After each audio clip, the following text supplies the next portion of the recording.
چاہے نہ کرے، اور اس کے ساتھ عقل بھی دی ہے کہ بھلے برے نفع نقصان کو پہچان سکے، اور ہر قسم کے سامان اور اسباب مہیا کر دیے ہیں کہ بندہ جب کوئی کام کرنا چاہتا ہے تو اسے اسی قسم کے سامان مہیا ہو جاتے ہیں، اور اسی بنا پر اس پر مواخذہ ہے۔ اپنے آپ کو بالکل مجبور یا بالکل مختار سمجھنا دونوں گمراہی ہیں۔ اس آیت میں یہ اشارہ ہے کہ منافقین دنیاوی اسباب، جلد ملنے والی اور فانی لذتوں پر بھروسہ کرتے ہیں، اس لیے مسلمانوں کو چاہیے کہ وہ صرف اللہ تعالیٰ ہی پر بھروسہ کریں اور اس کی رضا پر راضی رہیں۔ انسان کی زندگی نشیب و فراز کا نام ہے، کبھی دکھ، کبھی سکھ، کبھی رنج و غم اور کبھی راحت و آرام، کبھی عیش و عشرت سے بھرپور لمحات اور کبھی مصائب و آلام سے معمور گھڑیاں۔ الغرض طرح طرح کے حالات کا سامنا ہر فرد بشر کو اپنی زندگی میں کرنا پڑتا ہے۔ دین اسلام کا پیروکار ہونے کے ناطے ہر مسلمان کو چاہیے کہ غمی خوشی ہر حال میں اللہ تعالیٰ کی رضا پر راضی اور صابر و شاکر رہے۔ ترغیب کے لیے اللہ تعالیٰ کی رضا پر راضی رہنے کی عظمت و فضیلت پر مشتمل چند آیات اور روایات یہاں ذکر کی جاتی ہیں۔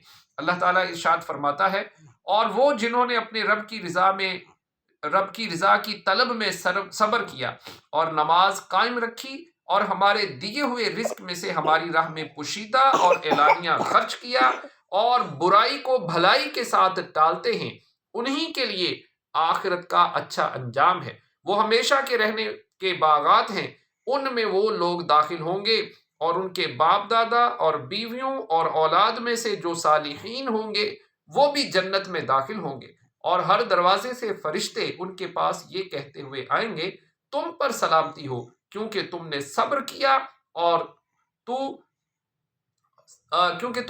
کیا تو آخرت کا انجام کیا ہی خوب ہے۔ حضرت انس رضی اللہ تعالیٰ عنہ سے روایت ہے، حضور اقدس صلی اللہ تعالیٰ علیہ وآلہ وسلم نے ارشاد فرمایا، بے شک زیادہ اجر سخت آزمائش پر ہے، اور اللہ تعالیٰ جب کسی قوم سے محبت کرتا ہے تو انہیں آزمائش میں مبتلا کر دیتا ہے، تو جو اس کی قضا پر راضی ہو اس کے لیے رضا ہے، اور جو ناراض ہو اس کے لیے ناراضی ہے۔